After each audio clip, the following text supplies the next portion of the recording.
আজ আমরা বানিয়ে নেবো চিলি এগ রেসিপি। মাছের ডিম নিয়েছি, পেঁয়াজের খোসাগুলো ছাড়িয়ে নিয়ে এরকম কোয়া কোয়া, আদা রসুন কুচি, লঙ্কা কুচি। ডিমের মধ্যে একে একে নুন, হলুদ গুঁড়ো, লঙ্কার গুঁড়ো, কিছুটা কর্নফ্লাওয়ার, সোয়া সস, টমেটো সস, তারপরে কিছুটা আমরা দিয়েছি ময়দা, তারপরে আমরা দিয়েছি আদা কুচি, রসুন কুচি আর ভিনিগার।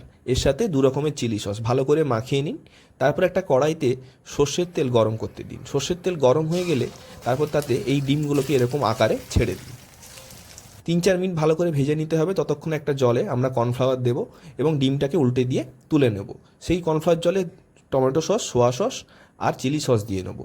এরপর একটা কড়াইতে তেল গরম করে তাতে পেঁয়াজ, আদা রসুন আর লঙ্কা কুচোনোটা দিয়ে সেই জলটা মিশিয়ে দেবো। 5-6 মিনিট ভালো করে ফুটে গেলে আমরা ভেজে রাখা ডিমগুলো এর মধ্যে দিয়ে দেবো। তারপরে উপর থেকে আরেকটু কাশ্মীরি লঙ্কার গুঁড়ো দিয়ে 5-6 মিনিট ভালো করে নাড়িয়ে নিয়ে নামিয়ে নেবো। পরোটা, লুচি যাই দিয়ে খান, দারুণ লাগবে। ভালো থাকবে।